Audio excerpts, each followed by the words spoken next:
Sizni ham do'koningizga Bito dasturini qo'ygandan keyin do'koningizdagi hamma tovarlar mana shunga o'xshash rasmlar bilan ko'rinib turadi. Keyin mijoz kelgan payti ham xodimlaringiz telefonida mana ko'rinib turibdi. Shtrik kodlar bo'lsa skaner qilish orqali, bo'lmasa mahsulotlarni yozib qidirib, bo'lmasa ustiga bosib turib ham mana shunaqa spesiya qilish mumkin va Bitoning zo'r funksiyalaridan bittasi xodimlaringiz spesiya qiladi va saqlash tugmasini bosib turib, mana masalan bitta yaratish tugmasini bosib o'radigan bo'lsa, sirazu uni cheki siz o'tirgan kassaga mana kelib tushadi. Mana Sanjar Buxoro deb kelib tushadi.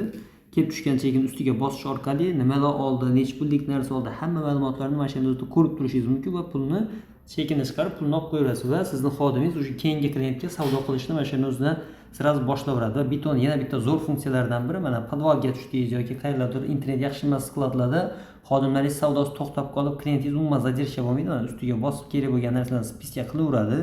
Internetsiz umuman qotmaydi.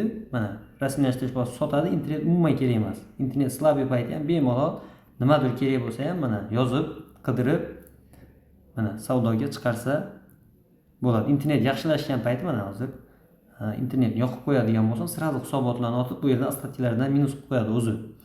Endi shunaqa savdo qilganingizdan keyin avtomatik sizda o'sha hisobotlar ham shakllanishni boshlaydi. Masalan, hozir kunlikka qo'yadigan bo'lsam, siz nima hisobotlarni ko'rib yurishingiz mumkin. Mana Bitoda hamma narsa rasmlar bilan ko'rib turib sotyapsiz.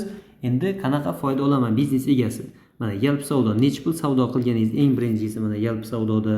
Yelp daromad necha pul foyda ko'rayotganligingiz 18 million 294 ming so'm savdo bo'lgan, 3 million 423 ming so'm foyda ko'rganmiz. Kassamizga 17 million 234 ming so'm pul kelib tushgan. Tepadagi savdo 18 million, 17 million kassamizga tushgan. Demak, 1 million qarzga sotilgan bo'ladi. Endi xarajatlar ham bor ekan bizda. 1 million 375 ming so'm xarajat bo'lgan. Ichiga kirib ko'radigan bo'lsak ham mana 1 million 375 ming so'm xarajat bo'lgan. Ijaraga 1 million pul berishgan ekan. Kommunal xizmatlarga 250 ming, kunlik xarajatlar 125 ming so'm va har bir xarajatingizni mana ijarani ko'rgan bo'lsangiz 1 million deb qo'yibdi. O'ng tarafida 72%. Umumiy bugungi xarajatning 72%ni ijara tashkil qilar ekan. Buni haftalik, oylik, bir oylik yoki yillik qilib ham ko'rib chiqsangiz bo'ladi. Keyin mana pastda yana nimalar bor? Debit bor mana. Debit daftarda ko'chada yotgan pullaringiz, ko'chada yotgan mana mijozlarda yotgan qarzlaringiz o'bsha 10 million 800 ming pul yotgan ekan va kimlarda yotibdi?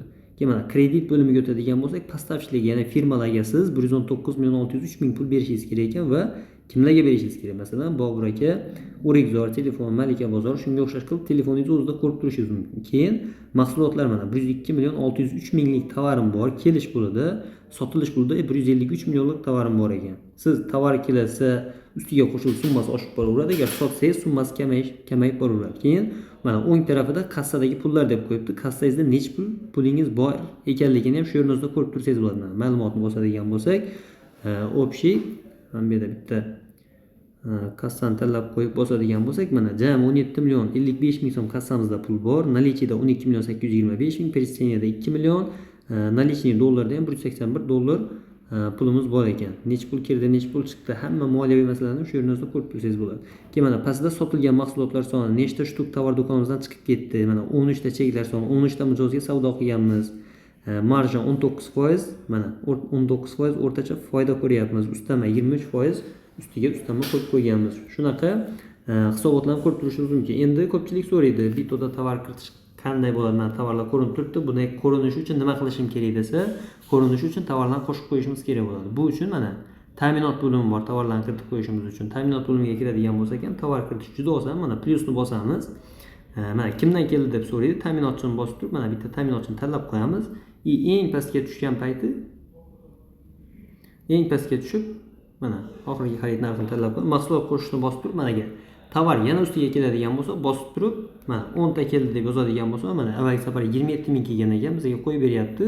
Tepada 33 shtuk, tashkilotdagi miqdor 33 shtuk, 10 ta qo'shyapman, 27 mingdan qo'shish. Mana keyingi tovar yana tanlaymiz. Nechta keldi? 10 ta keldi. Avval 8 ming kelgan ekan, 24 shtuk. Mana bu yerda mana sotilish narxini ham ko'rib ketsak bo'ladi. 8 ming kelgan ekan, 13 ming sotamiz. Tovar qo'shishim juda oddiy. Agar yangilik tovar bo'lib qoladigan bo'lsa ham, plyusni bosib turib, bu tovarni nomi, masalan, Notes deymiz. Keyingisi shtukka sotamiz. Shtrik kodini ham mana shu yerga urib qo'yishimiz kerak bo'ladi. Shtrik kodini urgandan keyin pastga tushib turib, tan narxini yozib ketamiz. Masalan, kelishi 1 dollar, sotuvi 15 ming so'm. Oxirida rasmini qo'shib qo'yamiz. Mana rasmini qo'shganimizdan keyin yaratish bosadigan bo'lsak, tovarni hamma ma'lumotlar yaratiladi va nechta borligini so'raydi. 10 ta bor deymiz, qo'shishni bosamiz. Spesiga qo'shildi. Tepada mana yaratishni bosib qo'yadigan bo'lsak, sirasi sonlari ham qo'shiladi. Mana shunaqa qilgandan keyin bular sirazi qo'shilgan bo'ladi. Mana postga o'tib turib, shu tovarimizni endi klient olib keladigan bo'lsa, mana skanerlaydigan bo'lsa, mana sirazi tovar ma'lumotini olib kelib beradi. Notes, rasmi, nechta borligi mana skladda. Mana pastda nech puldan turganligi va mana bittani qo'yib beryapti avtomatik. Mana bu yerda skanerlash tugmasini bosaman va sirazi bunga qaratadigan bo'lsam, sirazi menga spesga qilib beradi. Tovar qo'shish ham, sotish ham shunaqa oson. Sirazi telefonda o'zida ham bo'ladi. Mana ombor bo'limi ham bor bizda. Biznes egasi masalan, o'rikzorga qayergadir tovar olishga bordi. Borgan paytda telefon qilib so'rab o'tirish shart emas, nima qolmadi, nima qoldi bizda deb. Mana mahsulotlar ombor bo'limiga kelgan paytda mana qolmagan tovarlar desa, qolmagan tovarlarning rasmlarini o'zi ko'rsatib turadi. Qarab turib, ha, mana model qolmabdi, bundan qolmabdi, bundan qolmabdi, olsa bo'ladi sirasi. Keyin bundan ham pul ortib qoladigan bo'lsa, mana qizil chiziqqa tushgan. Uje opasniy kam qolyapti uje. Sariq chiziqqa tushgan. Mana shu yerinizda ko'rinib turadi. Biton zo'r funksiyalaridan bittasi, nimadir kam qoladigan bo'lsa, sariq rangda, qizil rangda bo'lib, ranglar o'zgarib turishidan tashqari, mana bitta tovar 30 tadan 10 tadan kam qoladigan bo'lsa, tepadan programmada ujinlina keladi tepadan. Tab Telegramda SMS kelgandek bo'lib turib, mana bu tovardan, mana filialimizda 10 tadan kam qoldi, 3 tadan kam qoldi deb o'zi aytib turadi. Mana shunga o'xshash qilib, siz umumiy biznesingizni qayerga qarab borayotganligi, shu borishda boradigan bo'lsangiz, necha oydan keyin yoki necha yildan keyin filial ochsangiz bo'ladi, biznesingizda necha pul tannarxingiz bor, necha pul pulingiz bor, hammasini bilib turishingiz mumkin. Mana necha pullik tovaringiz borligini ko'rib turibsiz, ko'chada necha pulingiz yotganligini ko'rib turibsiz, kassangizda necha pulingiz borligini bilib turibsiz. Uchalasini qo'shadigan bo'lsangiz, biznesingizdagi necha pulingiz borligi ham kelib chiqadi. Shu hammasini ko'rib turib, keyingi planlaringizni qilib, biznesingizni bemalol rivojlantirib ketsangiz bo'ladi.